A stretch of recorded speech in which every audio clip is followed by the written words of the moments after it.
Okay, everyone, good evening. Thank you for joining. Tonight we have Parsha in my life class. We have a very special class for a few reasons. But most important is that it's being dedicated for very special people. And a few very special people came together from different directions. They don't even know each other. And that's really beautiful. Unsolicited, just out of nowhere. Okay. So first of all, let's go by the order in which the dedications came in. The first dedication came in, and this is by, all the way from Tzfas, by a woman by the name of Shira Gittel Sharabi, living in Tzfas, who lets me know on an email. I've never, I don't know if I ever met her, by email, how she listens to these classes for the last 3 years, daily, and every day it gives her incredible chayos and life and joy, and giving her a real emunah and strength in the coming of Mashiach, even though sometimes it's dark and difficult, but there is, these classes are literally a lifesaver. So I'm thanking you for first of all notifying me. That's very important, because I struggle with darkness the same like everyone else, and I sometimes I'm like, okay, what's the reason? What's the point? So by you sending me this really uplifted me. She's doing this in honor of her mother's yahrzeit, which is tonight. Etta, her name is Etta Matele Bazalman Halevi. Her yahrzeit is Zion of, I think, 7 years ago. 7 is a very special number, so this is either it's the 7th Aliyah or it's the 8th Aliyah. And either way, it's a great Aliyah's neshama. May it be to the greatest of heights. And being that you're in the Galil and Tzfas, that's the place where the action is going to happen in the coming of Mashiach. At least the Sanhedrin is going to come back to Tveria first. Mashiach, whether he's going to be revealed. The Rebbe said he's going to be first revealed in America, but that'll be maybe his passageway is through Tzfas. May we see that B'kad of Mamish, and only strength to you, from strength to strength, from you for you, your entire family, your children. Nachas, you have a daughter's birthday who was in Tammuz. May this be a schus for her, for the whole family. And again, thank you for that dedication. Another dedication we had was, and this person never asked for a dedication. He just sent us a donation, and said I should have him in mind. So I might as well have him in mind by the class. So this is for you, Robert Teherani. And this should be a schus for your entire family. Robert, Davina, Ariella, Jonah, and Usher. I don't know if it's Jonah Usher or Jonah and Usher individually, Tarani. All of you should have only mazel and bracha and hatzlacha, and only good, amazing things. Much good. Bracha and hatzlacha in all aspects, in all areas. Parnasa b'achava, much light. And let the lights of Mashiach already shine down on your family. Last but not least, dedication by the Zeidenberg family, by Shira Malka. They're from British Columbia. This is in honor of their daughter's birthday, which is going to be tomorrow night. If I get it right, it's Chesav, leading into Tisha B'Av. Their daughter is turning 13 years old. Her name is a very special name, Bina Liba. The Zohar says Bina is Liba. The level of Bina is the heart. And this is where it's all at, as we're going to also discuss in today's shir. You should bring it down to the heart. The whole geula depends on bringing godliness down through the head, down into the heart. To register, v'nasati lechem leiv basar, the Eibishter will give us a heart of flesh, that we will feel, sense, the reality of the Eibishter. In any case, Bina Liba goes to sleep every night, every single day. That's what her mother tells me. Every single day she goes to sleep. I hope I don't always just put her to sleep, but she listens to the classes of Maayon Yisroel. Imagine 13 years old to absorb so much Chassidus. No wonder why Bina Liba.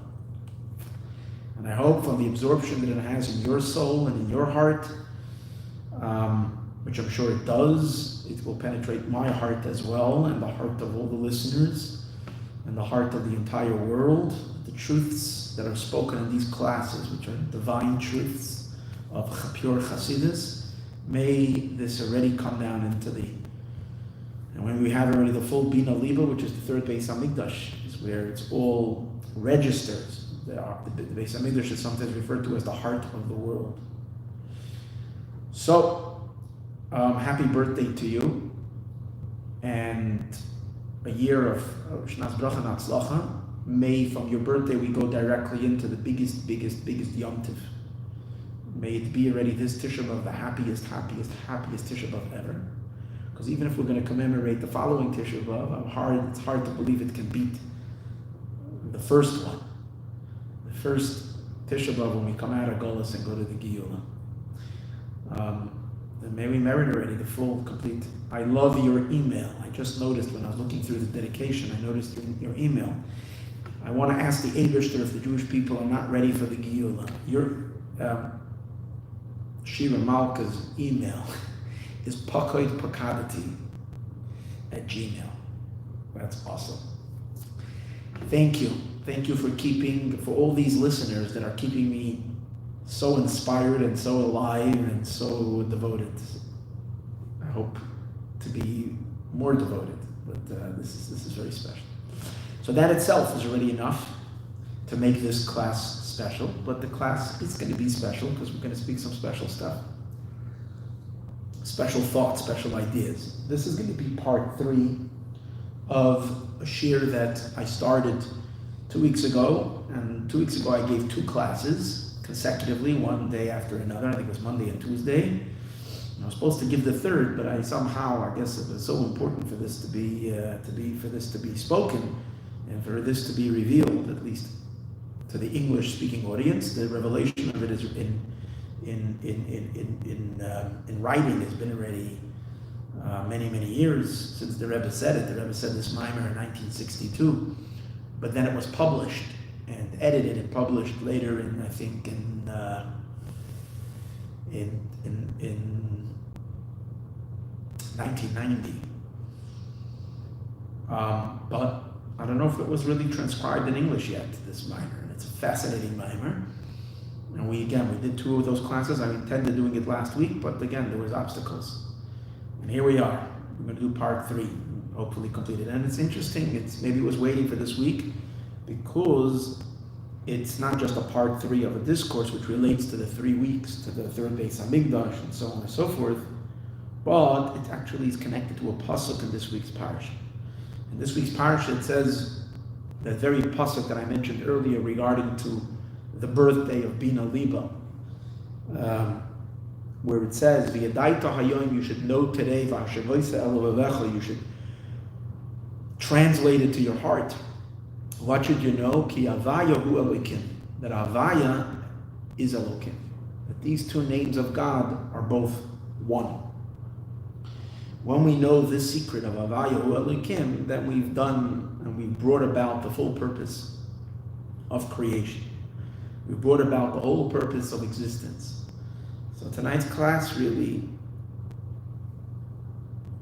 in its own little way, completes the purpose of existence. Just the mere fact that these words should be spoken, these truths should be said on the earwaves, on the YouTube channel, on Facebook, on all the other ways that this teaching gets around through modern technology.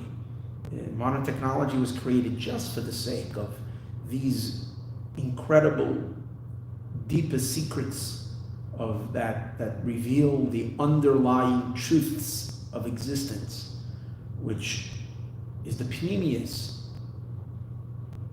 of the Beis Hamikdash, because what we're explaining now is what really is the teichen, the content of the third temple. When we reveal its content, then we can already have the temple as well. So may Hashem help that from our own little effort that we do, that I'm doing over here, and you by listening, me by sharing, may this already be the final straw that breaks the camel of exile's back, and let us already see Mashiach Tzidkenu now. Okay. So we're going to recap in the most kitzer dig away what we had discussed in the earlier classes. I would recommend to listen to class 1 and 2. It's on our website, it's on YouTube. It's called Can the Nature of Time Be Timeless? And that's what we're talking about. Okay. So regarding the month of Av, we mentioned, it says in the Pasuk, it says in the Midrash, that the Eibishter called the lion to destroy the lion in the month of the lion, in order that the lion should come and rebuild the lion in the month of the lion. What does that mean? The month of the lion is the month of Av. The mazel of Av is a lion.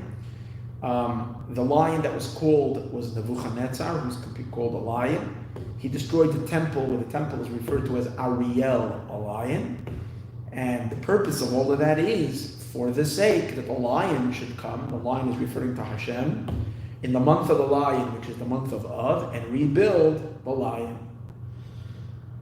So what we see from here is that the Beis Hamikdash, and primarily the third Beis Hamikdash, is called the lion, even though it says already the lion by the first Beis Hamikdash as well. But the emphasis over here is that this Beis Hamikdash, called the lion that is built by the lion, seeming to say that the other Beis Hamikdashes were not built by the lion. They really weren't. They were built by Shlomo Melech, by the Jews, Ezra and Nehemiah, but it's Koresh who gave permission for it, but not by the lion, which is God Himself. The third Beis Hamikdash we know is special is because it's being built directly by God. Mikdash Hashem Koninu Yadach. Now it says that the real quality of what's going to be so great about that Beis Hamikdash is that it's going to be permanent. It's going to be durable. It's going to last forever. After the third Beis Hamikdash is going to last forever. The other ones did not have the mile of Nitzchias. Gadol yeh kloy dabayis ha'achron min harishon. The latter Beis Hamikdash will be greater than the first one. In what sense? It's going to last forever. But the question over here is, in the Medrash it says that Hashem destroyed the first temple so that He can build the third one. Or destroy the first one, build the second one, destroy the second one so that He can build the third one. Now, if the only Maila, and the only quality of the third Beis Hamikdash is its permanence, its eternal status, then let the first one stay. Don't destroy the first one, and the first one will be eternal. So what we see from here, as we pointed out, is that even if the first one would last forever, it still would not be eternal. The true meaning of eternity would not have been implied to that Beis Hamikdash, even if it would never have been touched, and it would have lasted and gone on, and it would never have fallen apart, and it would have lived on forever and ever and ever. In other words, it could last forever and yet not be, in the truest sense of the word, a bias nitzchi, an eternal Beis Hamikdash. In order for the Beis Hamikdash to be a bias nitzchi, it needed to be dafka, the third Beis Hamikdash. That's the only one that can be the eternal one. So we need to understand what is the maila, or what is the quality, what is the greatness of eternity that we're speaking about over here, that's going to be reflected and expressed in the third temple and not in the first Beis Hamikdash, even had that one been forever. Okay, that was the main primary question that we had over here. So to answer that, we went into a whole discussion about what is unique about Maayon HaMikdash. What is special about the place of the Beis? We explained in the previous year that the Beis Hamikdash is special not just because of Hashras HaShechina, not just because that's the place where the Shechina dwells, but that the Beis Hamikdash is special because the place itself is a different type of a place. Leis Dei Nasar Hedyet. That's what we learned. This is not an ordinary place. It's not mundane space. The space of the Beis Hamikdash was a different kind of space, and that's even before the Beis Hamikdash was built over there. Yaakov Avinu said it before there was a Beis Hamikdash. He said, "Ochen yesh Elokim b'makayim hazeh." Ochen yesh Achin yesh Elokim b'makom hazeh v'anoichi lo yodaiti, and I didn't know. No, Achin yesh Havaya b'makom hazeh was the lashon over there. Is the Yud Kei Vav Kei Hashem is in this place. Ein Zekim Beis Elokim, that's what he said. This is the house of God. But he said, Achin yesh Hashem. There's a Yud Kei Vav Kei b'makom hazeh in this place. Ein Zekim Beis Elokim. This is the house of Elokim. V'zeh Sha'ar Shamayim, and this is the gateway to heaven. And as the Targum says, the meaning of Ein Manoira Hamakom Hazeh lays dein asar hedyet. This is not ordinary space, which means that the very space of that place is different. Well, in what sense is the space of the place different? So we spoke about this idea that in the Beis Hamikdash there was that space itself was spaceless, and that miracle that would happen in the Kodesh HaKadoshim, I explained it in the earlier class, that the Aron, the Ark, even though it was a spatial entity, it was an entity that existed within time and space. It was a physical piece of material, in a sense, with the laws of physics on it, which every physical object occupies space. But this thing, when you put it in, when you took it somewhere else, it occupied space. But when you brought it into the Kodesh HaKadoshim, it didn't take up space in the room, even though the room itself had a certain measure of space. So there was some kind. And that idea that it didn't take up space, why was that? So we discussed, because it's not asar hedyet. What's asar hedyet? Asar hedyet means a place that is being generated and created and sustained and brought into existence through milin de hedyoita, through the words of a simpleton. It says that when God spoke the 10 utterances, the Zohar refers to the 10 utterances as milin de hedyoita v'lav urche de malkali shtoye b'milin de hedyoita. That the words of the 10 utterances are not befitting for God. It's not really true the words that should be spoken by an aristocrat, by of royalty. It's chit-chat. Hashem spoke something. He created a world which is much lower than his true greatness. And that's everything that's in the universe.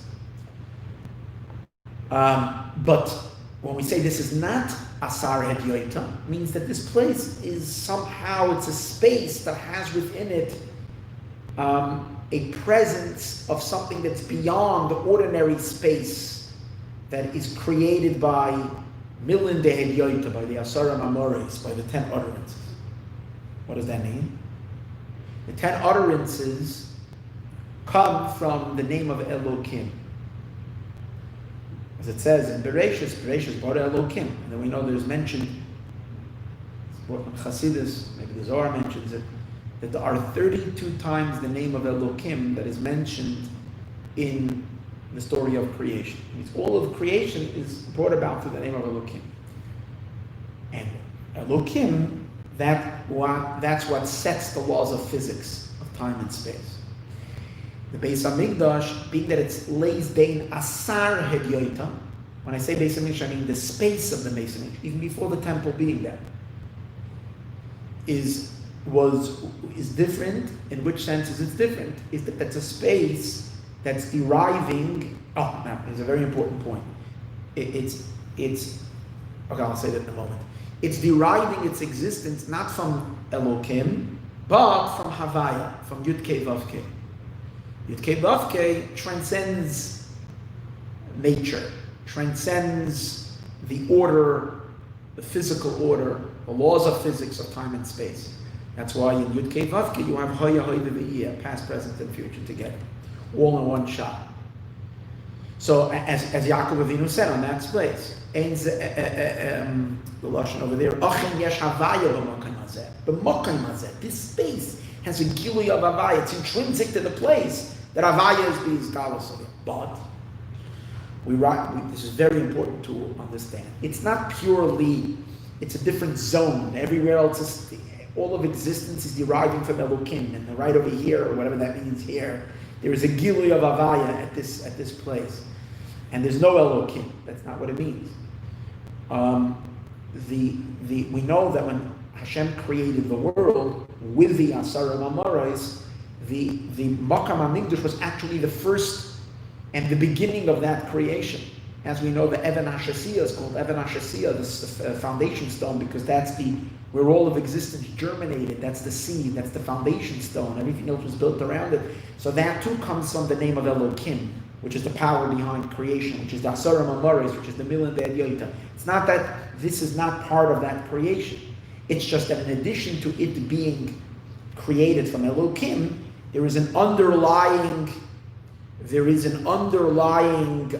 reality in this space, and there's a gilui of Havaya. What does that mean? Because all of creation is not purely from the name of Elokim.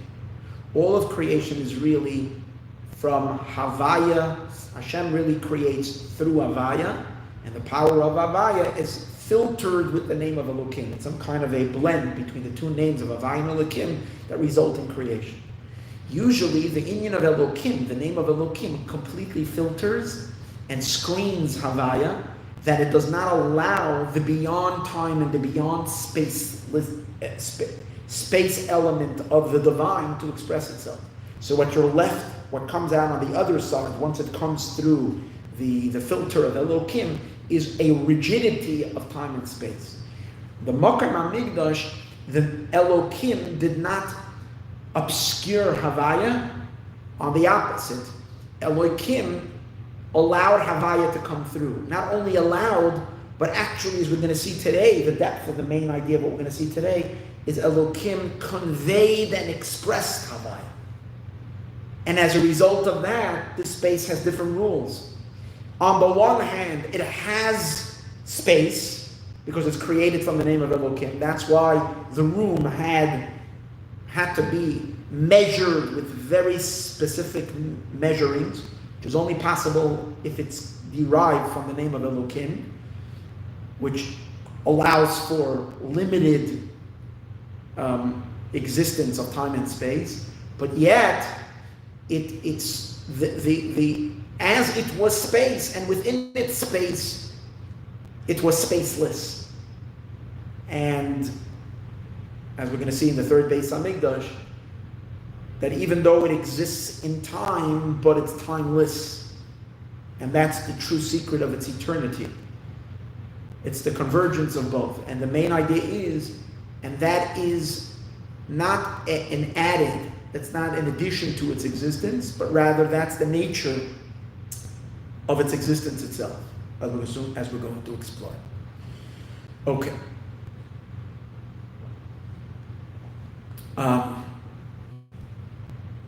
So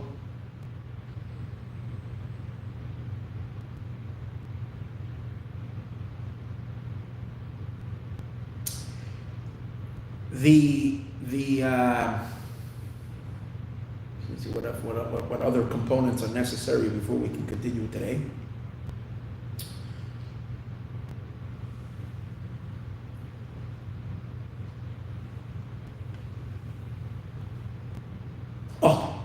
So to understand this, again, one more point from the previous class, and then we can continue. So we need to understand the difference between existence as it is created through the name of Elokim and existence as it is comes about through the name of Havaya. Because as mentioned earlier, creation is not a product exclusively of the name of Elokim. There are psukim that attribute creation to Elokim, like we say in the pasuk, Bereshis bara Elokim. But there's also psukim that attribute creation to the name of Havaya. As it says in davening, we say in Hallelujah, Yahalalu Hashem Hashem, you should praise the name of God, Ki hu tziva v'nivra'u, because He commanded. Havaya commanded v'nivra'u, and they were created. So we discussed in the class number 2, very important idea. Again, it's worth listening to it thoroughly. I'm just going to mention Mamish and Akuda, just the point, is that from the name of Havaya, we could have had the exact creation with all the details, trees and sky and birds and people and animals and grass and everything, stars, galaxies, and everything. The oceans and dry land, The sum totality of everything that exists and everything that is could have been, not just could have, is actually created and comes about through the name of Havaya. An entire universe. And the universe. However, it would be the nature of the universe, which means the experience of everything would be totally different. The experience of every creature and every being would be about the artist, not about the art. It would experience itself as nothing more than the creativity of the artist. And therefore the identity of every being and every creature would be God, not the creation. Whereas when Hashem creates the world through the name of Elokim, He gives us identity. In a sense, through the name of Elokim, Hashem pushes us out of His existence and gives us our existence. That we should be about ourselves, not about Him. The teichen of our existence is about us. We feel at least our experiences, that we feel ourselves very strongly as beings of significance. And that's because as follows, is that through Elokim, Hashem is occupied in creating. And through Havaya, He's not occupied in creating. Creation happens automatically. Creation happens without effort, so to speak. It just, Hashem is being Hashem, and creation just, as if, it doesn't mean chas v'sholom without His consent or without His will. Of course, it's only with His consent and only with His will, but there's no, we might call effort or exertion in creating. Through the name of Elokim, there is that He's focused in the process of creating. The difference between the two, as we discussed in the earlier class, is that when you create something and you put yourself to the creation, means that you're stepping out of yourself towards this entity. It's about it. That's why you have to move away from yourself. You have to. But if you're just being yourself and automatically, I gave the example of a teacher teaching a student how to daven. A person teaching a student how to daven by davening in a very deep way themselves, and then the student just automatically learns how to daven, or by the teacher engaging and involving himself in the student. That means that you're stepping out of your own world and you're going to create the student's world of tefillah, of davening. It's a whole different. The product, obviously, the result is a different one. So if you remember, we discussed that really we can say there's multiple universes. There is a deeper level of existence where we are created. So which one is it? Are we created from Havaya, and therefore our existence is only the godly existence, where our content is Him, or about Him? Or are we created from Elokim in our existence? Obviously, we can see from our consciousness the fact that we have egos and we have self and we have a very strong sense of self. Obviously, that's because Hashem chose to create us through the name of Elokim. But what do we mean that creation is also for Shem Havaya? The answer is there is two levels of existence. There is a more subtle state of existence, which is our existence as we are in Shem Havaya. That's a very deep level of existence which is not felt in us. And then there is a more external element to our existence in which we are created through the filter of Elokim, because Elokim covers Shem Havaya. And on that level of existence in which our consciousness is, unless we work very hard to peel away that consciousness and to go deeper into Havaya. But our ordinary consciousness is the consciousness of Elokim, and an Elokim that obscures Havaya. And therefore, we have a very strong identity. Okay? Now, one of the differences that comes out, if our identity is ourselves, or our identity is our Creator, is as follows. If our identity is ourselves, then the nature and the basic infrastructure of all of existence that we all share, that every creature and every being in this planet, and not just this planet, but of all of the cosmos share, is the basic features of all of existence is time and space. Similar to what the Rambam says, that all of creation, at least below the sky, are made up of the Arba Yesodos, of the four elements. One of the basic fundamental principle of all of existence is time and space. So that experience of time and space is, what's the idea of time and space? Is that everything is bihischalkos, everything is divided. Is that when something is in the east, then it's not in the west. When it's in the north, it's not in the south. You're either south or you're north, or you're east or you're west. Well, you can't be. If you're here, you're not there. Everything is set in its place, and everything exists within time. Right? The people that lived 1,000 years ago, they lived occupied that period, that time period. We're living at a later time, and we don't have their experience because they were, and we are now. And then there are the generations that are going to be later, and we're going to be then the past. I mean, Mashiach comes, we're going to live on forever, but that's the idea. You live within the construct of time and within the space that you're in. Right? So we're living here, we're American Jews, and there are Jews that are Australian Jews, and Jews that are Israeli Yidden. So each one is living in their place and in their. So this is chalkos, this basic is chalkos, division of time and space, which kind of is, all of existence is trapped in the trappings of time and space, is only because creation is from the name of Elokim. From the name of Havaya, there is no time and space. Now, let's understand that. It doesn't mean that time and space doesn't exist, that there isn't time and space at all. There isn't time and space as we know it. And what do we mean by that? There isn't the division of time and space, but that time and space exist simultaneously. That means every moment of time is connected and one with all of time. And every moment of space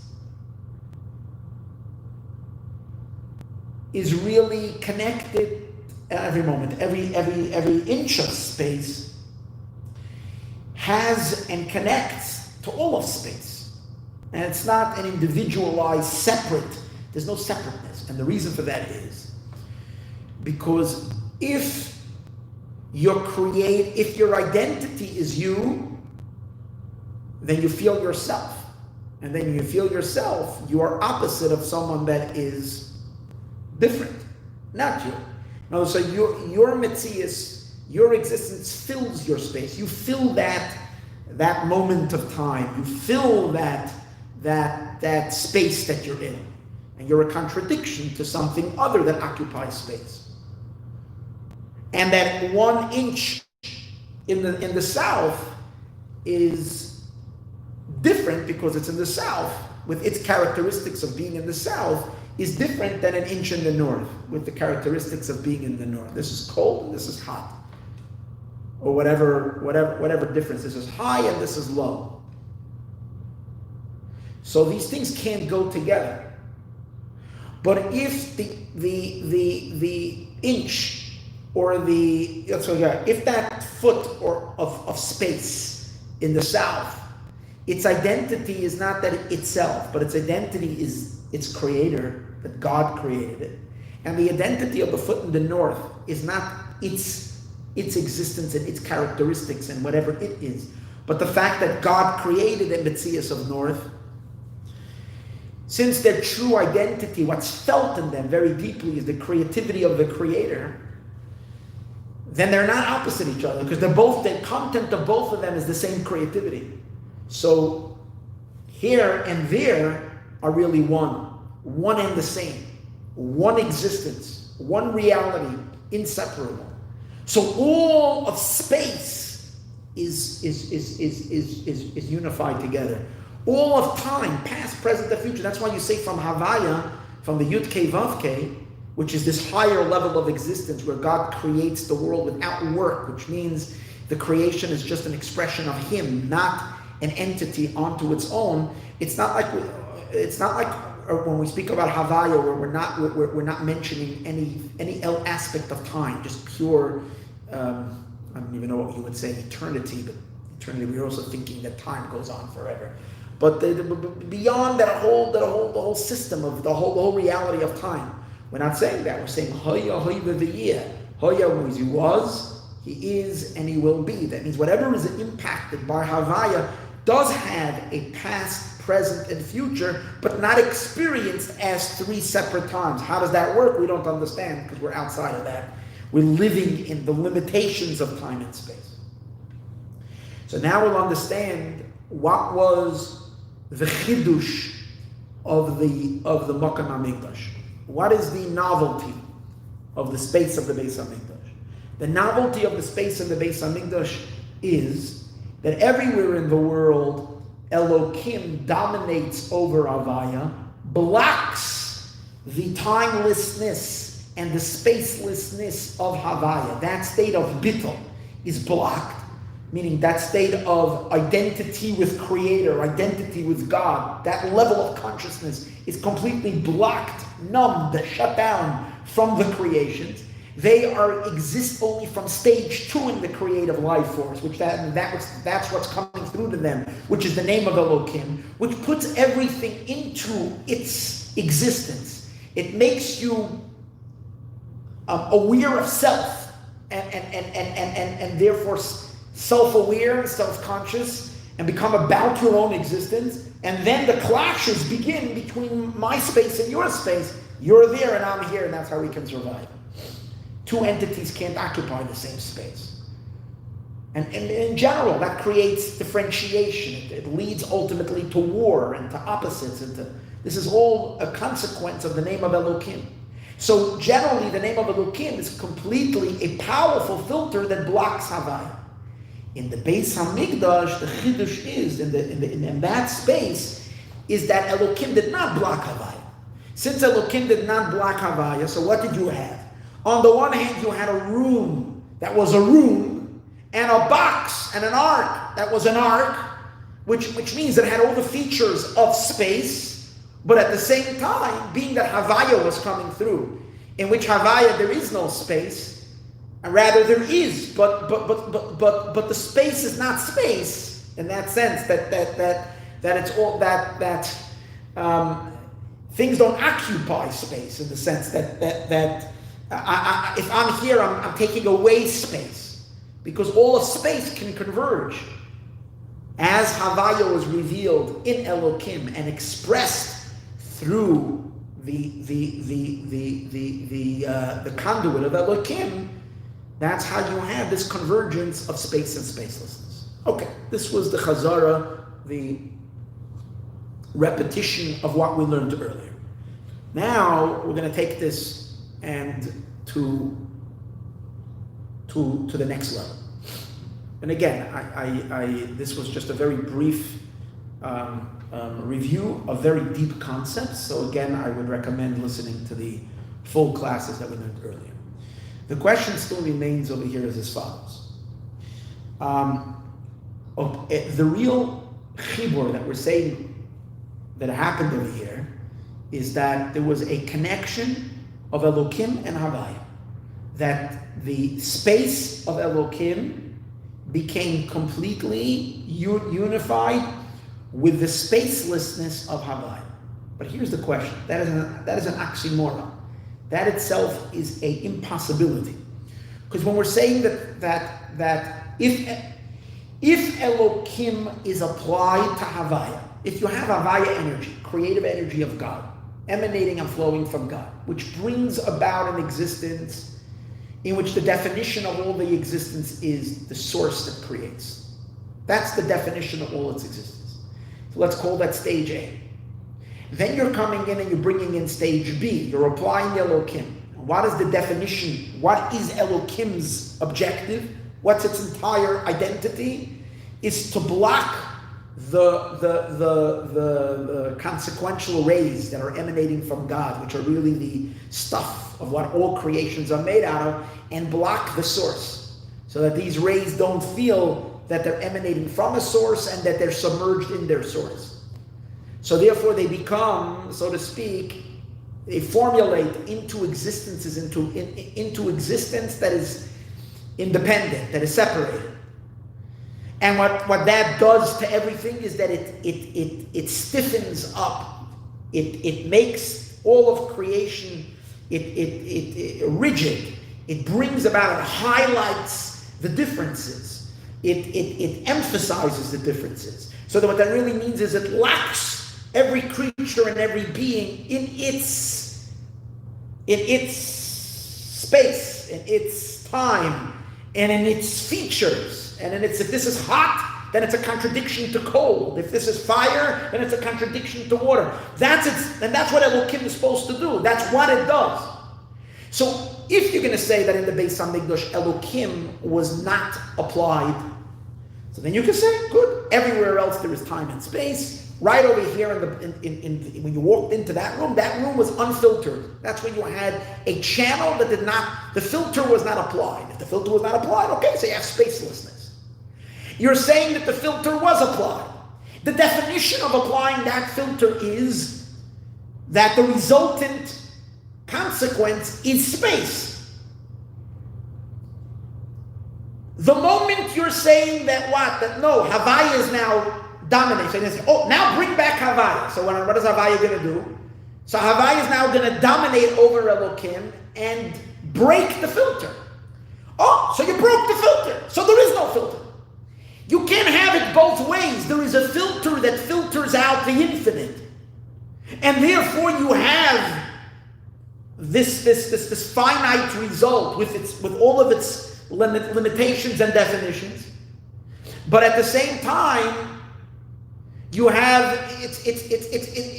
there's no filtration. If you're going to tell me, okay, good. So over here is one place God comes along and he decides, I want to remove the filter somewhere. Okay, see, I don't have a filter. But that's not what we're saying, because if you remove the filter, there is no space. We're saying there is space. And at the same time, there is no space. So how does it work? Now you can answer that it's both. How can it be both, that the filter is here and therefore applying the definitions of time and space? But at the same time the filter is not here. And therefore it's negating and it does not apply the limitations of time and space. So we have creation as it is from Havaya. 1 second, is it yeah or no? You say, well, it's a contradiction. Well, contradiction of yeah and no is only in creation. That's a contradiction. To God, it's not a problem.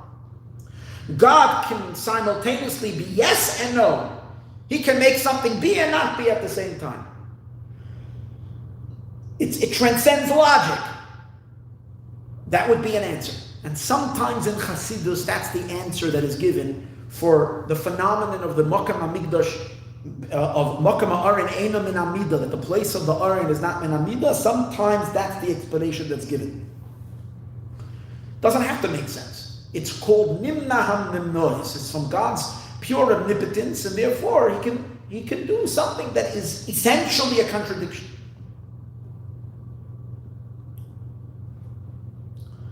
The Rebbe, this Maimer, however, is not following that route.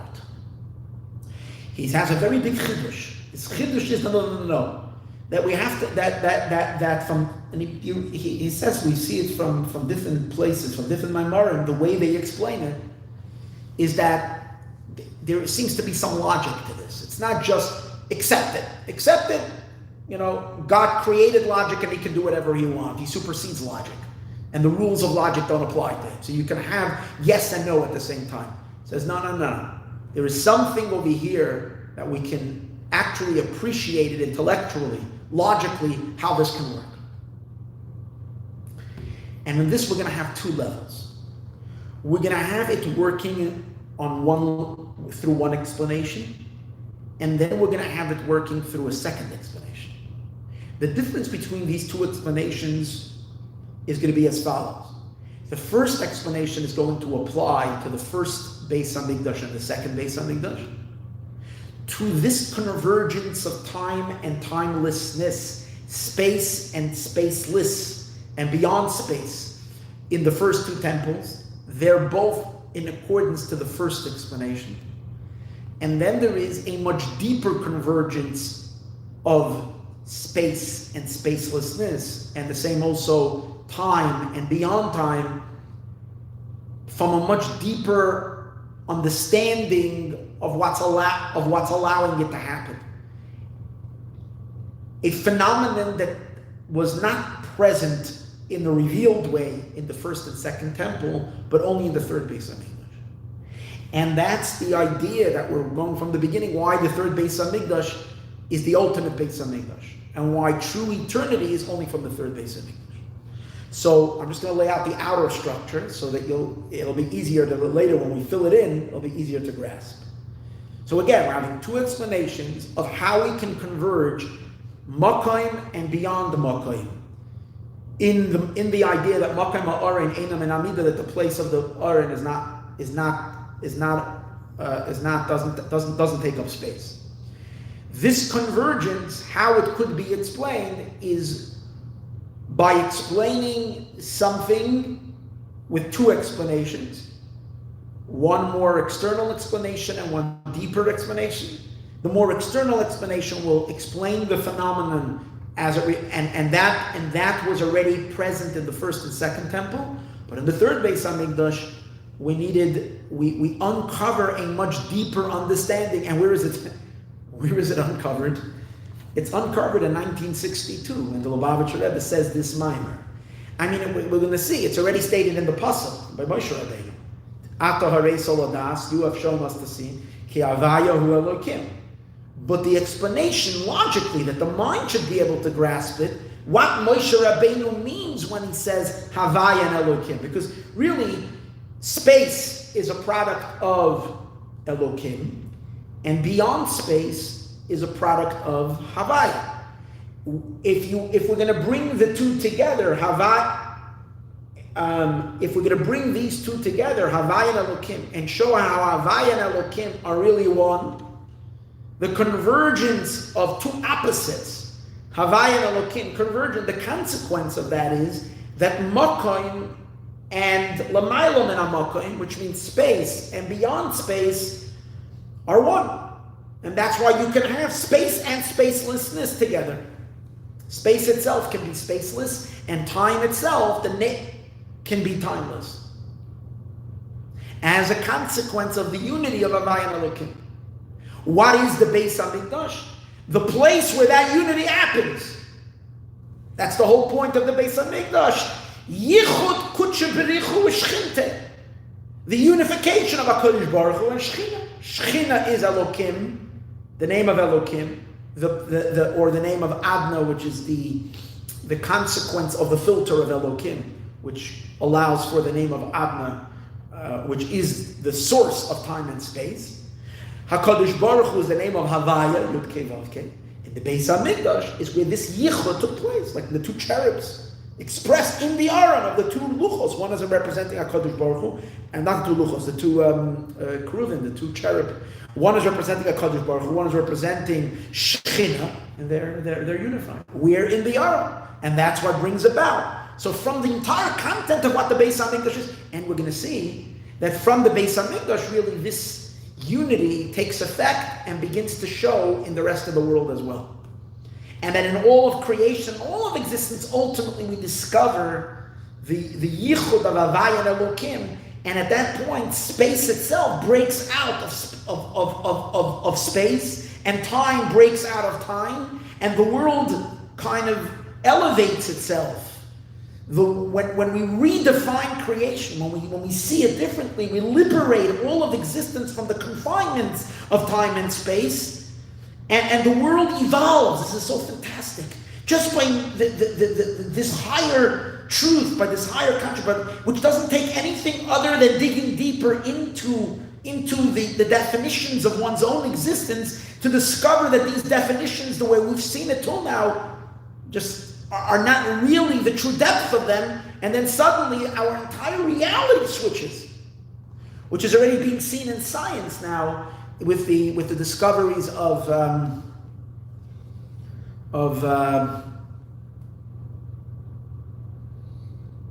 they're using these days. They're discovering new. They're even making computers already operating with this on the science of I forgot the. I was funny right before the share. I was thinking, and it just slipped my mind. And basically, where you have the idea that things can exist in two space at the same time, and things can be opposites. Making computers where you can have something, it can be a 0 and a 1 at the same time, even though it's a contradiction. Opposites. See, this is happening in the world already now, out of a consequence of this being revealed, and the primary root of that revelation is going to be in Yerushalayim in the Makam HaMikdash. Oh yeah, that's what I'm looking for. Quantum computing. Thank you for whoever wrote that. Okay, that's where you go. That's where the world is literally going into our quantum physics is already touching. It seems to me like on this idea of a complete redefinition of the very, very physics of the very nature of existence, and this has to do as a result of us in Torah redefining the world. Okay, so now let's go first to explanation number 1. When the Torah says that you should know and you should bring to your heart that Havaya and Elokim are one. How do we understand that Havaya and Elokim are one? Okay, so the first explanation is, what's Elokim? Elokim is the tzimtzum. Elokim is the power of God concealing himself, and as a result of his concealment, he's blocking his infinite, and he is thereby emerging, bringing about a world with its limitations.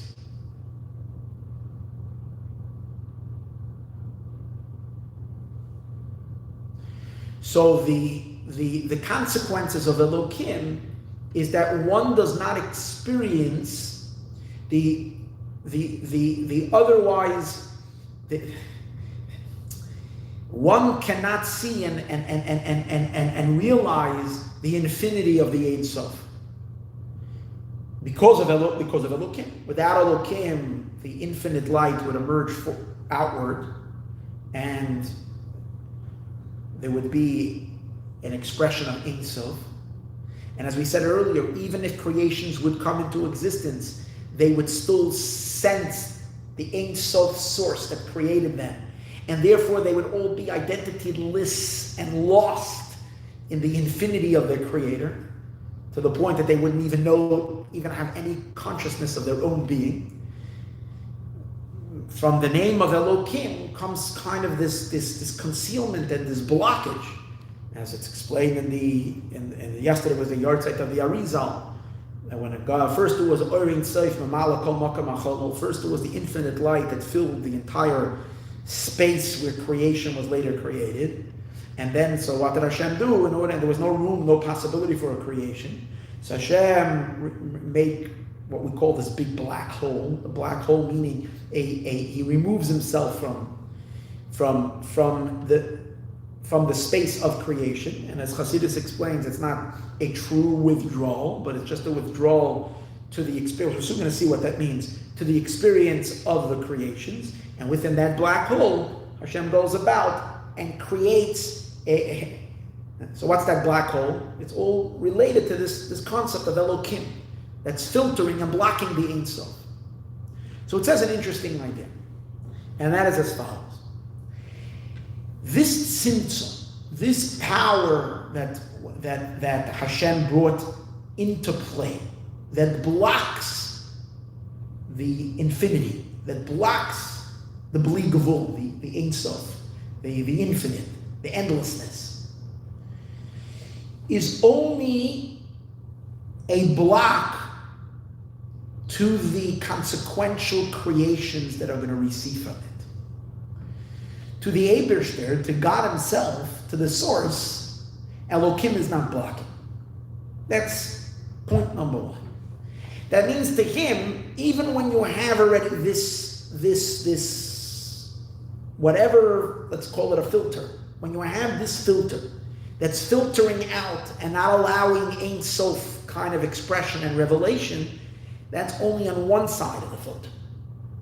On the other side of the filter, looking at it from the outside, so to speak, in, the Ein Sof is not blocked. And the Ein Sof is fully present with all of his Ein Sophism which means with all of his infinity, even within this, so to speak, black space that we've just now set aside with this empty space for creation. So is the space really empty from Ein Sof? It's empty from Ein Sof to the ones who are going to be created from because of this absence of Ein Sof, from the finite light that's going to trickle through. To them, to their perception, it is blocked. From God's perspective, it is not blocked at all, and He's fully present in that tzimtzum. So Elokim, what that really means is Elokim does not block for Him. Elokim is a one-way, like you have on a car. Sometimes you have these tinted windows. It's only tinted for the people on the outside. It's not tinted for the people on the inside. People on the inside can see right through it. But at least it's still darker. But in a case where it's not at all darker at all, from Hashem nothing changed. Pre-Tzimtzum and post-Tzimtzum. To Him it's exactly the same. If that's the case, so now let's just for one moment, let's take that then, let's see what's derived from that. What's derived from that is that when God brings about this Tzimtzum of Elokim, which the consequence of that is time and space, the time and space is only on this side of the filter. On the other side of the filter, which means to God, time and space doesn't exist. And that's why to Him, He Himself is present everywhere, with all of His infinity. And there's no difference at all between north, south, east, and west. Everywhere is everything, and in every speck is all of existence.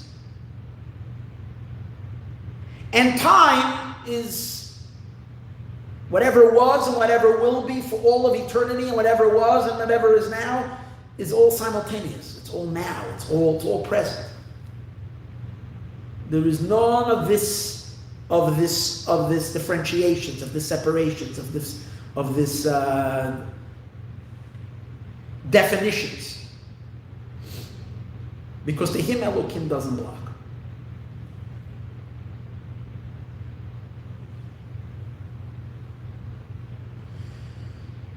So, what's the example that is given for that? What's the example? Now, you can say because Hashem's tricking us. He's tricking the creations to buy into this kind of fake concealment called Elokim. But Elokim is one of God's names. So Elokim too, which is the power of Hashem to limit Himself, the power of Hashem to restrain His otherwise infinity, the power of Hashem to emanate energies that does limit and consequentially create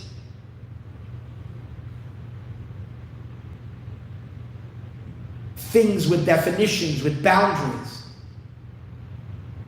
And it's a real Metzias, the name of Elokim. It's one of His names.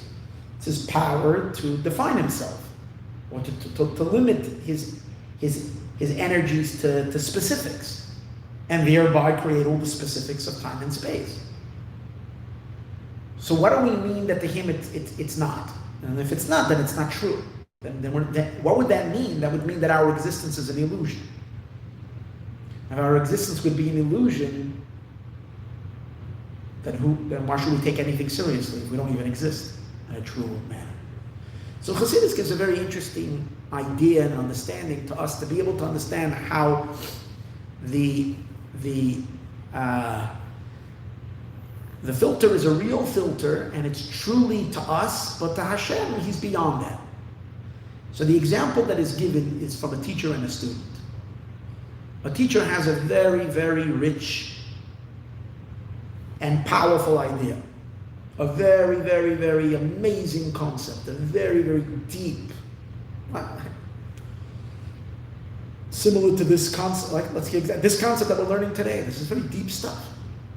Deep ideas. Again, I'm not the teacher here. I'm just a mouthpiece. I'm just a channel, and I don't even know how well I understand this. I'm sure there is. I can think about this and study this and study this and gain a endlessly deeper understanding of what I am saying to you right now. But a teacher like the Rebbe, a teacher who's actually formulating these thoughts and these ideas, very, very, very deep thoughts.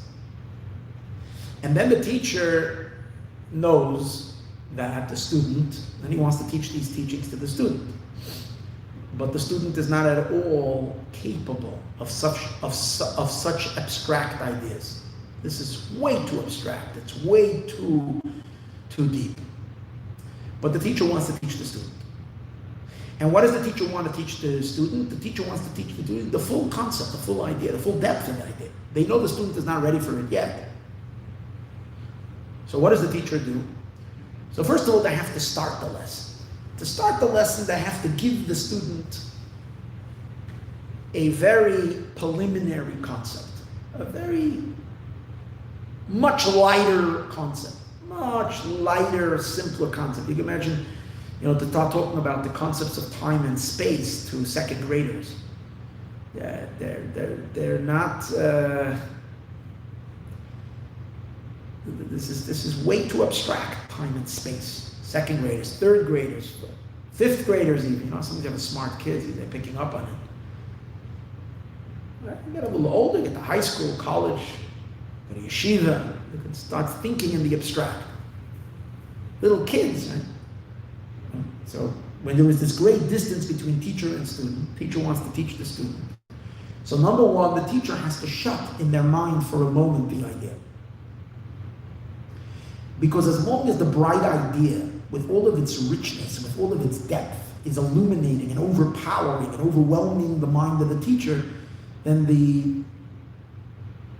the small little crumb of an idea that they want to give to the student is undetectable. So they have to blank their mind for a moment. And then, from amidst that darkness, they come up with, here now they have a thought. Now they have an idea, simpler, much easier concept. And this will become the source of their lesson they're going to teach these simpler students. But the idea now, even as it is, even this small little idea, is still abstract. It's just a tiny little piece of this vast perspective, of this vast, amazing new scientific breakthrough. It's just a small little piece of it. But even this is still too abstract language. So the teacher will create a metaphor. And the metaphor will be completely alien to the concept. The metaphor is going to be from things that are more tangible, concrete, in the world, in the mind of the student. The student is not thinking in abstraction, mathematical equations and abstract ideas. The student is a child. They know. So the teacher will take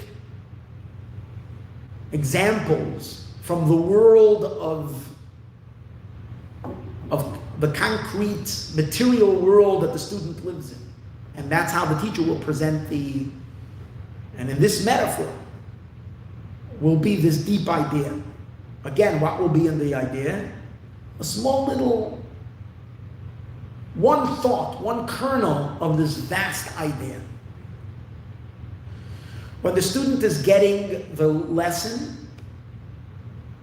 there is now stage number one, the student is hearing a story of stuff. That's the mashal, that's the metaphor. So the student is not at all, and at this first stage, the student is not at all seeing any content of any concept, of any idea. They're hearing a story. Whatever the story is, about a horse and a buggy and a school and a road and a countryside. And they're imagining it, and the teacher is a good illustrator and develops and says this mashal, this metaphor, very, very, very in rich terms. And the student is mesmerized by this awesome, so taking it all in, absorbing it. But a story. So now you have this story, and you have the teacher. The teacher is telling the story. What does the teacher see in the story? The teacher sees in the story the concept. And even deeper than that, the teacher sees that in this small little point of the concept really lies this entire chidush that explains the entire cosmic order, that explains existence on a level so deep.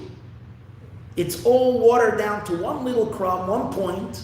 Of course, the point is one point of it, but in the point, in the DNA of the point, once you get the point, in essence, you can see how this applies to vast ideas, much greater than just this point.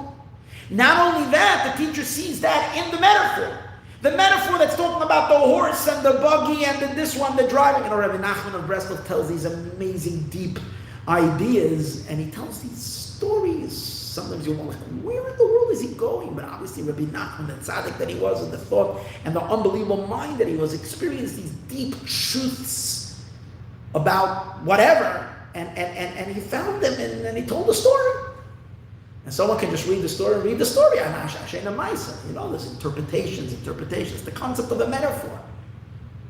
Shlomo Melech said, Mishalim. So now you have, the student has a story. Now if the student went home before they even, let's say the bell rang, recess time, the kid went, and then there was a pipe that busted in the school, so school ended early, and the kids went home. The kid went home and didn't even hear that. All he knows is a nice story. It's a fascinating story. So he remembers the details of the story. You have the story as the student has it, and you have the teacher is now thinking about that metaphor, and they go on, but the teacher sees everything in that story. It's the same story, looking at it from two perspectives. The teacher who created that story as a metaphor for a point, which that point is really a small piece, a small kernel from a much larger idea, sees all of the entire concept in this little story. And that's the same thing with God and time and space in the world. The Eibishter wants to convey to us his infinite, his absolute truth. His true self he wants to convey to us. But he wants to convey it to who? To entities of time and space.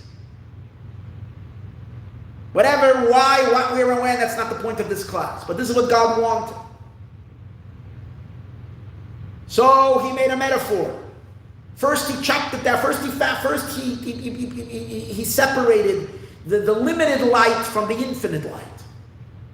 And then the limited light itself, which is going to result in a world of time and space, that itself he covered up, as we said earlier, in a metaphor. We see a metaphor, and that's what we see, a world of time and space. What does God see in this very, very metaphor? In the very, what Hashem sees is the Ein Sof. In this he sees the full emes, the full truth.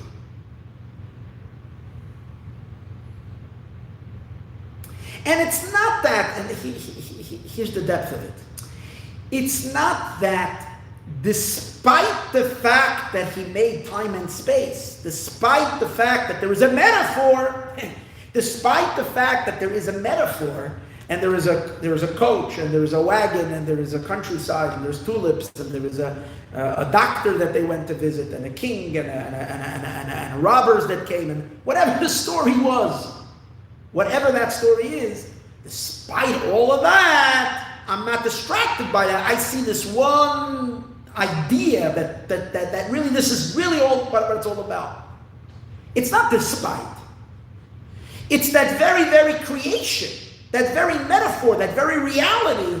Its true content of what it really is this idea.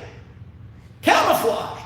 Set up in a way that it can be presented to a much lower realm, if you can say.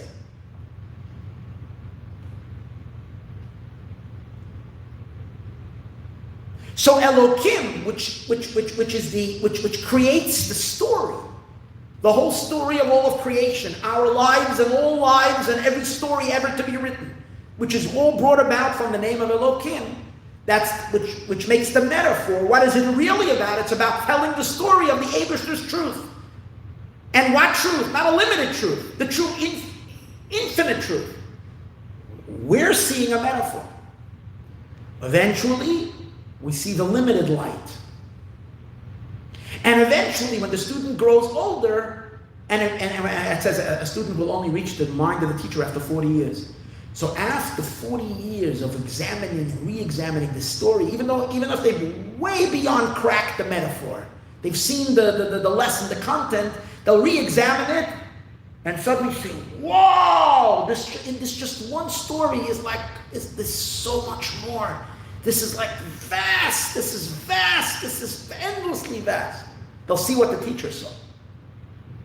See the growth in the student as they're getting deeper and deeper and deeper in this metaphor. Why is it? Why is it that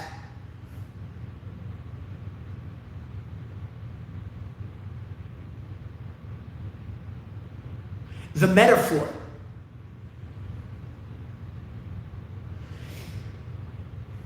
which is the total opposite of the abstraction of this concept. The metaphor is very limited, very defining. And the concept is very, very abstract, very unlimited. Or let's talk in the world. God is not defined by any definitions, limitations, boundaries, and so forth. The world that He created is a world with definitions and limitations and time and space and real what we call the schalkos, real division. A world that totally is opposite of His truth, in the sense that of expressing of the nature of the one who created nature, that's beyond all nature. So why is it that it's one?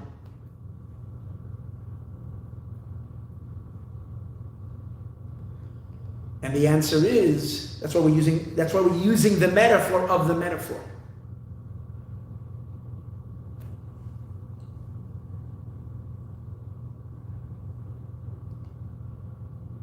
Let me stop for a second and you'll get what I'm saying. The teacher went and told the story. The story that the teacher told from the very beginning is a story to explain the concept. Which the concept, as we said before, is meant to be a small little injection or a small little introduction to a much, much greater idea.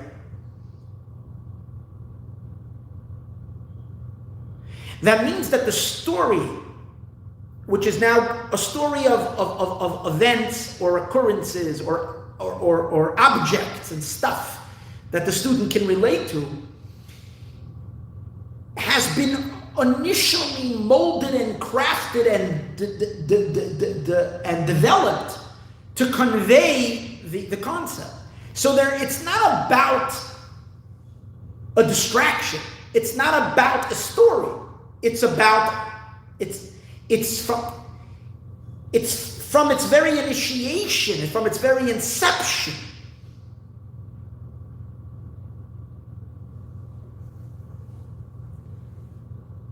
It's facilitating, it's expressing, it's here to express something beyond itself. So comes out that these very ideas, which are limited, are only limited externally. Internally, they're not limited, because their limitation itself and their development was to express something that's beyond limitation and beyond its definitions. And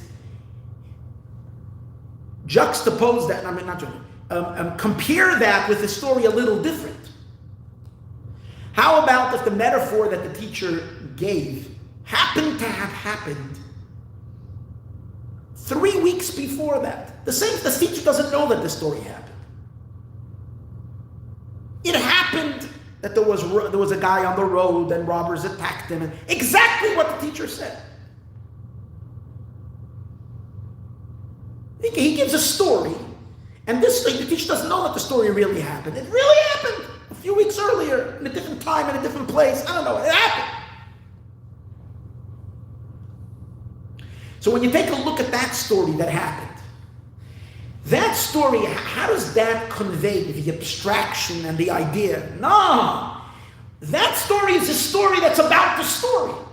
In other words, when someone is watching this event, he sees a criminal and he sees a robber and he sees theft and he sees, I don't know, whatever. Again, I'm alluding to some story that I never told. But you get what I'm saying, is that we're dealing with something that happened. It has a life of its own. And in that story, it really is a limited story. It is what it is. That's its existence. That's its reality.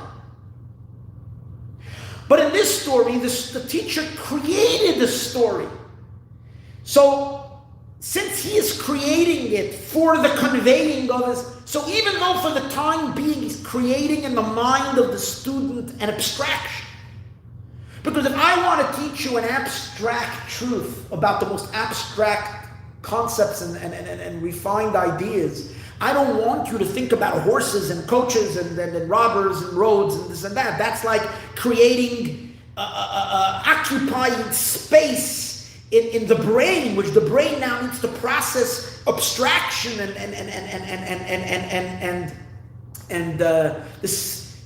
it has to be pure from stuff. I'm throwing a bunch of junk in there, a bunch of things that are coloring, making colors and I'm putting material in the mind that needs to be cleaned from material. But why am I putting the material?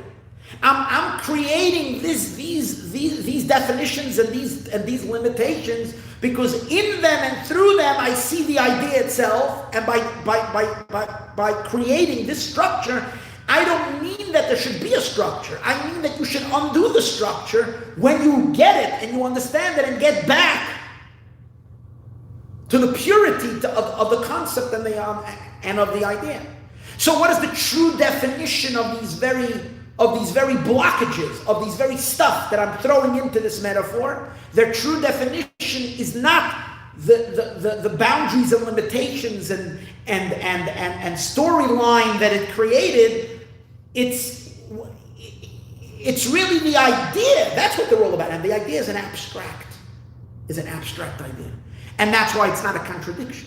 Because from the very beginning, I brought and I created this metaphor to be a metaphor for a concept, as opposed to these things existing independently. And that's the same thing with Elohim. Suddenly, in the midst of God's infinity, beyond time, simple with absolute simplicity, no definitions, no limitations, nothing, no characterization that can characterize him whatsoever. Suddenly, within all of that, there is a universe, and there is yesterday and today and tomorrow, and there is space and here and there. All these things that are total opposite of the simplicity of the Ein Sof. That's all coming from the name of Elohim. What's Elohim doing? Elohim is initiating a mashal. It's initiating a metaphor to explain. To explain what? To explain himself. But in order for him to reveal himself even to creatures of time and space, which means to further the depth of his omnipotence and of his limitlessness, he emanated this power of tzimtzum and emanated this entire metaphor. But it's all a metaphor. So it comes out. What does it come out? So here's where we're reaching the idea. Comes out from here that the name of Elohim, which if you can say, within this simplicity of beyond time and space, the eternity and the Ein Sof and so forth, created this. It started bending the universe, bending and boundaries. Started developing a development. This development is not it. it too is Havaya. It too is the expression of the Or Ein Sof, of the Infinite One. And in Hashem, who knows that and sees in it, so to him, the metaphor, the Elokim, the entire project of time and space is not in any way in hindrance or a contradiction or something other than the Or Ein Sof.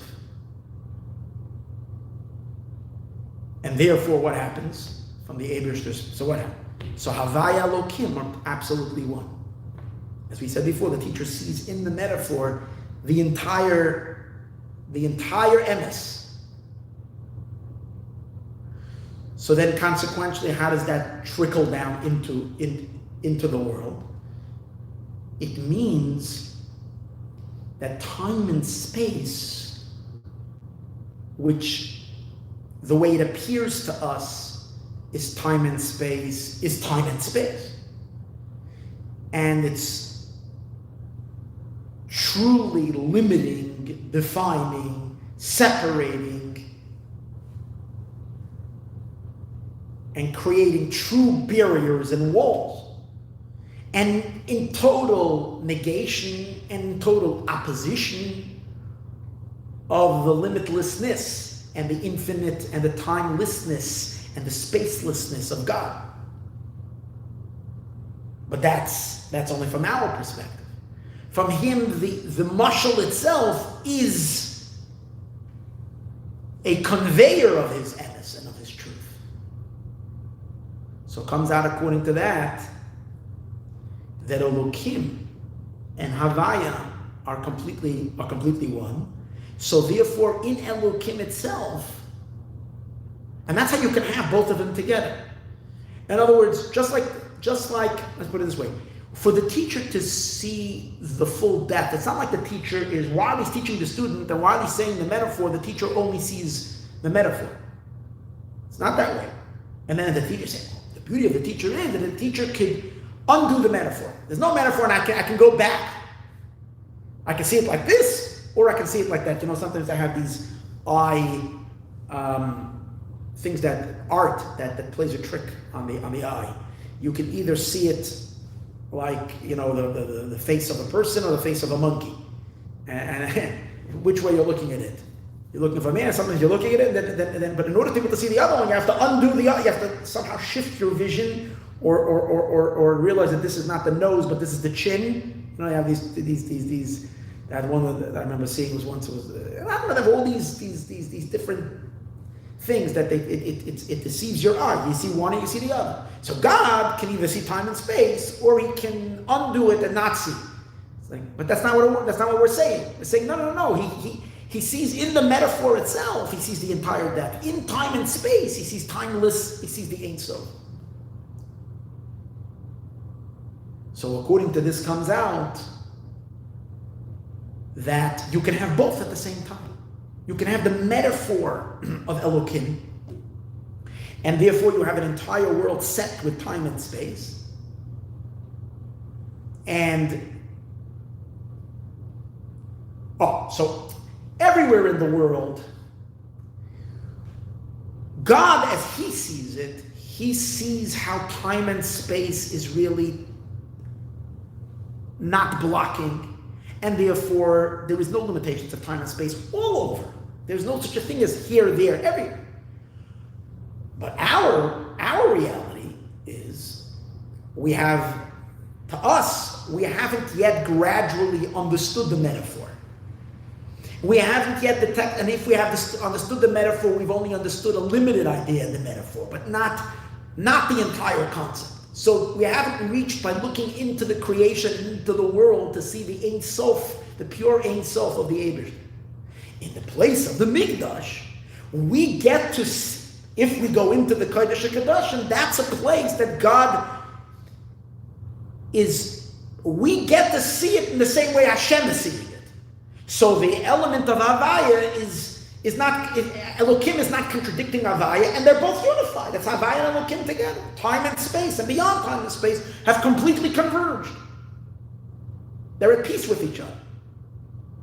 From our perspective as well, not just from the perspective of Havaya, so to speak, but from the perspective of Elokim as well. That Elokim, it's like the student who can come to the teacher and say, this is what you've been saying all along. This is the way you see it. Now the student, it's like we say, this is what it means when it says, ayin b'ayin, eye to eye we will see. So when we come to the Makam HaMikdash, we go into the base of nature, we say, ayin b'ayin, I see it the way you see it, God. Wow! There's nothing blocking you. You're everywhere. Your Ein Sof is everywhere. Leisa Sar Panim, and by seeing it in the base of English, I know it's everywhere. It's just that when we go back, the concealments of Elokim begin to take effect.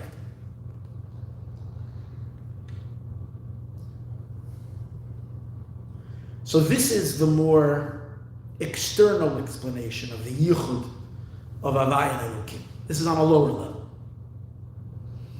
But then there is a deeper level of the unity of Havaya and Elokim. The Rebbe says there is another explanation. So again, the kernel and the main idea of the explanation over here is that the whole initial coming about of Elokim is not about tzimtzum. The concept really is, you use Hasidic terminology, it's tzimtzum b'shvil hagiloi. Since the whole reason of the tzimtzum, the reason we brought the contraction, which is the metaphor, is to also to further the idea. So it comes out that the metaphor is part of the idea. And that's why you can see in the metaphor the entire idea. Because what the contraction into time and space is not about contraction. It's really about to help the revelation of the Ein Sof. But then the Rebbe says, and we're going to make this very briefly. It's not, don't get scared that we're going to be here for another 45 minutes. We're going to do this short and sweet. There is a much deeper explanation in why to the Eibishter, why to God, time and space doesn't block. And time and space are completely unified with beyond time and space. See, according to the explanation that we said now,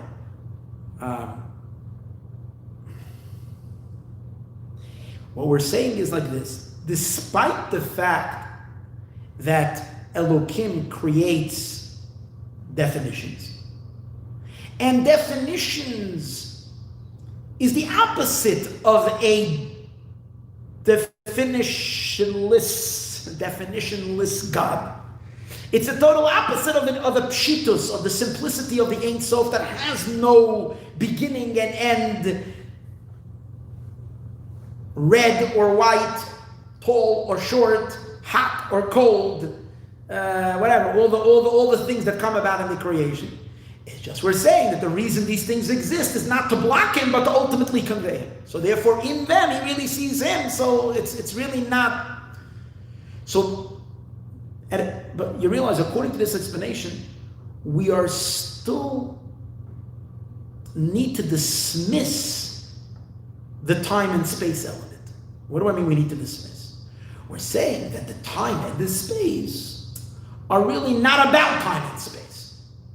They're really about to reveal the beyond time and the beyond space in time and space, but they're not really about time and space. In other words, time and space itself, the rigidity of it, the limitation of it is a contradiction. If the metaphor, that's what I told you earlier, if the metaphor would be a metaphor that happened outside of the teacher's story, the metaphor is a metaphor that took place. That metaphor is a story. It's a story with things which have nothing to do with this abstract concept. It's only since it was the teacher that from the very beginning molded, since the definitions, since the tzimtzum. In other words, in tzimtzum itself, we don't see God. It's just that we're saying that the point of the tzimtzum is not the tzimtzum. The point of the tzimtzum is the revelation of the Eibishter in the space of the tzimtzum, and therefore this itself is not really limitation, it's really the limitlessness of God, that even in a limited construct, it's really also still only the Ein Sof. So time, however, if we embrace time for what time is, that's a distraction, that's a block. It's only we have to dig deeper and go underneath time. We have to dig deeper and go underneath space and say, what's the pneumius of the space? But now the Rebbe says something deeper. And he says, there's a deeper explanation of why Havaya and Elokim are one. And he says like this. Who says that God is to be known and defined by what? You want to know Hashem, how do you know Him? You get to know God, Hashem, that He is limitless. He has no definitions. Therefore, if Hashem is projecting a projection that is indicating limitation, boundaries, that's a concealment of Him, that's not Him. That's a blockage of Him. In other words, what we are used to saying all the time is that the revelation of God, that's a quality, and the concealment of God, that's a chisaron, that's a problem, it's just that we're saying that concealment is for the sake of revelation. The Rebbe says that in truth, both names, Havaya and Elokim, are both names of the same Eibishter, of God. A God who transcends Havaya and He transcends Elokim. Havaya and Elokim are both only names of Him. That means that when He reveals Himself and He projects Himself as a limitless being, that's not Him. He is whatever He wants. Hashem chooses to present Himself in Seder Ishtalshalos, in worlds, in existence, in two manners. One of them through revelation, that's the source of miracles, that's the source of beyond time and space revelation of Him, and He chooses to be Nizgala, not in its pshitus, in its simplicity, but He chooses to be Nizgala through gavul, through limitation. And both of them is the same Eibishter. In other words, God could choose to reveal to us how He's beyond and beyond and beyond, and that He's not defined in any definition whatsoever, and He's beyond this and beyond that and beyond and beyond and beyond.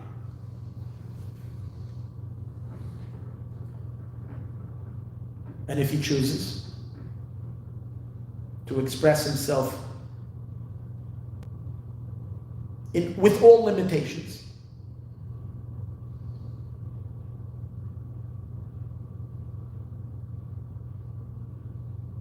as a stone, let's say, then that too is Him.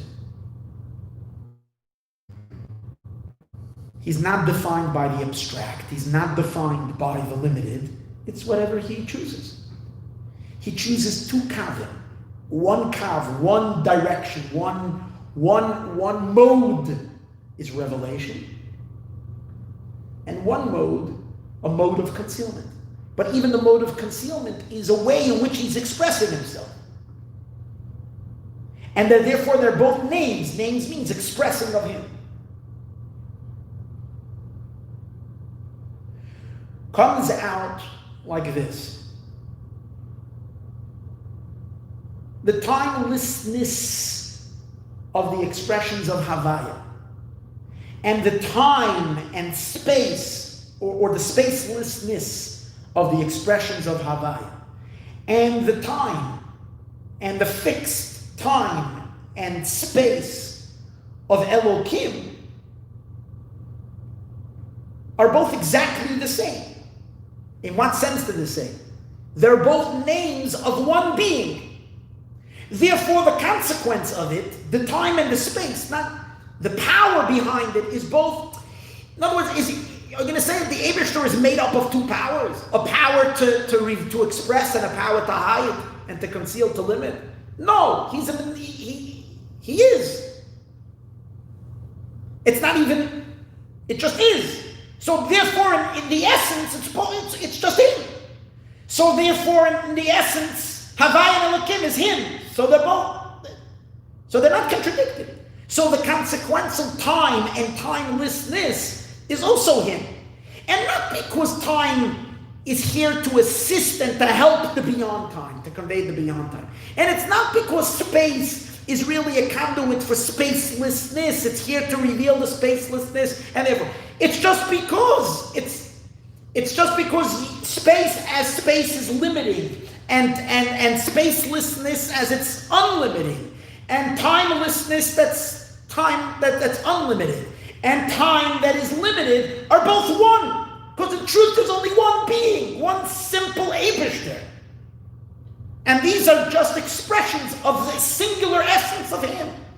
And therefore Havaya and Elokim are absolutely one. So time is time, not because time and space is one mode of God revealing himself. Again, we say it's concealing because we want to see God in his super duper abilities. But this too is him. And that is him. So they're both him. So there's no contradiction. In this case, when you're digging to the true nature, to the true substance of what time is, what is time? Elokim. What is Elokim? The Eibishter's power of Givul. God's power to limit. What is timelessness? An expression of Havaya. Hoya hoya v'iyah. What is Havaya? Havaya is a name of God. Two names to the singular same being.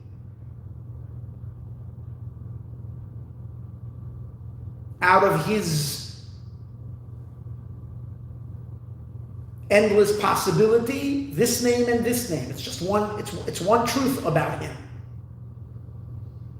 So one can't hide on the other. Meaning they're both the same. Now, when we look at the world and we experience time, we're experiencing everything already as it is already downstream, downriver. Havaya and Elokim have emanated. Each one becomes two modes of existence, two powerful forces. As things emerge outward, and then they sort of get an identity, then already you have to figure out this is that, how do they work together? And then one blocks eventually as it trickles all the way down, one blocks the other. So time is an obscurity and a real block and a real concealment. When Moshiach will come, and this is the chiddush of the third Beis Hamikdash, and this is what the Medrash says when the Medrash says, Yavoi Aryeh, the lion will reveal. Lion, the Rebbe says, is only going to be revealed in the third Beis Hamikdash. It's referring, lion is in Kabbalah Chassidus, referring to Keser.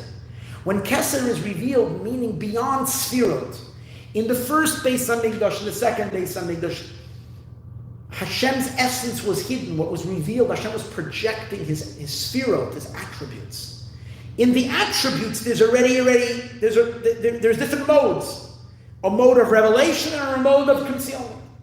Therefore, the time and the beyond time weren't perfectly one. What you had was that despite the fact that time is time, since ultimately time, the timelessness, the limitations of the world are meant to support the beyond time. And over here is where you can see the two of them. One is subjugated in a sense to the other. So therefore, Elokim Havaya dominated over Elokim, and timelessness and spacelessness was revealed. Comes out that the revelation of the spacelessness wasn't entirely from time itself. It was because something overpowered time and space. What overpowered time and space was the spacelessness of Havaya. And how did it overpower? Because Elokim doesn't really contradict it. And why doesn't Elokim contradict it? Because Elokim is really here, as we said before, the metaphor is really here to support the concept. But there's still one thing overpowering the other. But in the third Beis Hamikdash, it's going to be a much deeper realization, because it's going to be a much more core essential revelation. The revelation is going to be one of essence. one of essence, the modes of expression and concealment of gvul and beli gvul, all are just about one. They're totally one because it's only him. He will be there. And therefore the nature of time itself, what is time? Him. What is beyond time? Him. And therefore time itself is a keli. It's a keli to express beyond time because they're totally one. Time and the beyond time are totally one. So time is not in any way rigid and stuck, or space is not in any way identified as some entity. And that's how they can exist in perfect oneness. And perfect oneness.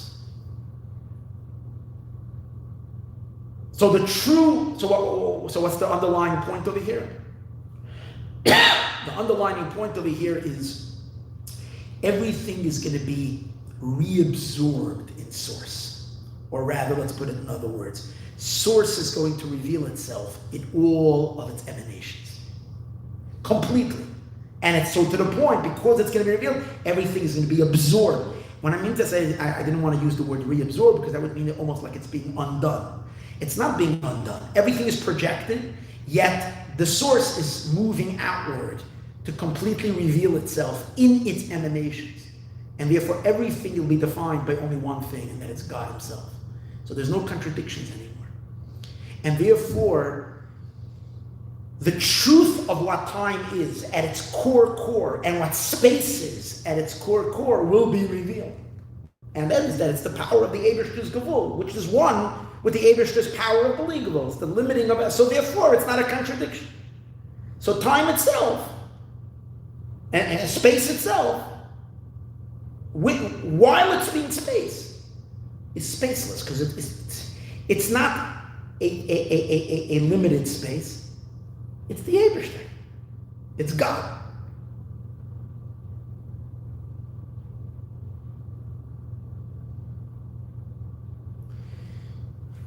And that's what makes the third Beis Hamikdash so amazing. Because obviously that's going to dominate all of existence and all of the universe, but its primary source of where it's going to take hold and where it's going to be most expressed is in the Makom HaMikdash. From there it's going to emanate into the entire world. So why is the third Beis Hamikdash going to be? Why is the third temple going to be eternal? Let's bring it full circle. The eternity of the third temple is going to be not because a revelation from above, is because there is a world, and in a world there is time, and where there is time there is decomposing and aging, and eventually things just disintegrate. They can't last forever. So what do we say? Oh, no, this is a place where beyond time takes effect. God over here dominates, and beyond time overwhelmed. We're saying overwhelmed. That's the way it was in the first temple. Overwhelms the space, and the space itself kind of becomes like a conduit becomes like an assistance to reveal that. But here we're saying something much deeper. It's not coming from above. It's not coming from Havaya. It's the true nature of Elokim revealed. The truest nature of Elokim revealed is that Elokim is just a name for Atzmos. It's a name for God.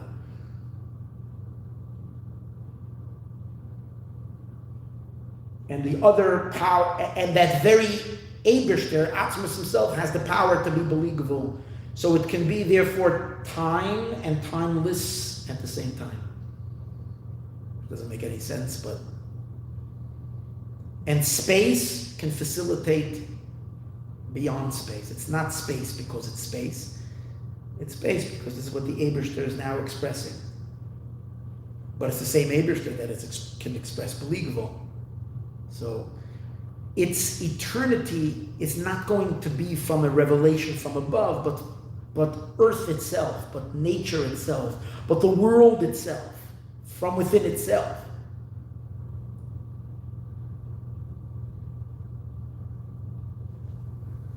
Completely in a laboratory, not from any kind of mystical holiness. From the perspective of a scientific we're going to see this. That's why it says, the chiddush, the real chiddush of the Geula, is when Jews are going to come back to the land of Israel. It's not going to be that God is going to gather the Jewish people from all four corners and bring them to the land of Israel. It's that space itself of the four directions of the earth, which the fact that we're scattered in the six directions, or as it says, four directions and then up and down. The fact that we're everywhere. Say, what do you mean up and down? The shamas that are in Gan Eden, the shamas that might be in the opposite. I don't know if it ever doesn't translate that in the Maimer, but that would be a chura, up and down. And what would be the four directions for? It means Jews are scattered, so you're not in Israel. So how are we going to get back? God will take them away from the four, and we'll bring them to the land of Israel. He's saying, no. The gathering is going to come from the world itself. What does that mean? That space itself is going to bring them. The north is going to bring its Jews. South is going to bring its Jews. But in 1 second, if north is coming, then it's not north anymore. No. North is being north, and south is being south. And east and west, the space itself is going to defy the orders of space. And at the same time, it's still north and south. It's a pasuk. The pasuk says, 1 second over here. What's the pasuk that he brings? He brings a pasuk here. Let me just share the pasuk. He brings the pasuk.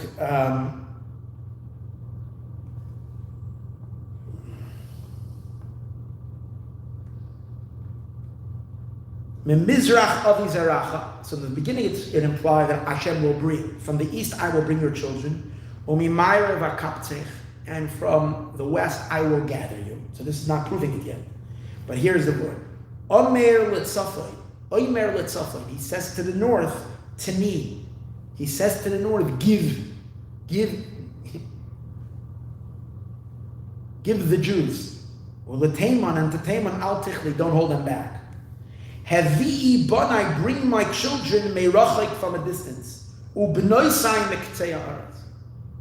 Notice the Geula is going to be coming from the world itself, not from some divine power from above.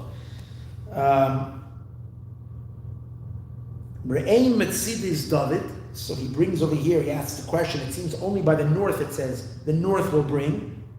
But it says, if the Eibishter commands to the Ruchais itself, Yisroel. The Geula is going to come from time and space itself, from the world itself. The Nitzchias of the Beis HaMikdash, the eternity of the Beis HaMikdash is not going to be because some godly power is present over here and is defying nature. Nature itself will display its own truth, and therefore it won't age. It will defy time, even though it itself is time, because the truth of time is really only Him. Wow. This is something we can really think about, but there's no time to think about because these things have to happen already. But this is the depth over here. May we merit that this Tisha B'Av already, there should already be the fullest galus of God Himself. And what we see over here is that the real redemption, the real Geula doesn't take some major external forces. It's just an expansion of our own consciousness. It's just a redefinition. It's just really learning Chassidus and understanding it and thinking about it until it becomes your reality. And when it becomes your reality, it is your reality. Obviously, I am going to say, we're not going to wait till every person is going to learn Chassidus and reach this deep understanding. We can bring ourselves into that state and start the process, and then it will happen by divine assistance, by God helping us out with the great miracles of the redemption, help all of humanity and all of the Jewish people for sure to come into this consciousness and into this awareness of how present the Eibishter is, how Maloikala Aretz Kavodia, how God is so here. And the definition of everything we see, of nature and of all even things that are limiting, is not limitation. It's the Eibishter's choice of self-limiting, and therefore it's all him. Everything is him. Everything, even things that seem like constrictions, it's only him. And once you see that, there is no constriction. There is no ache, there is no pain, there is no constriction, there is no death, there is no illness, there is only the Eibishter's truth. And that truth is good. May we see it now.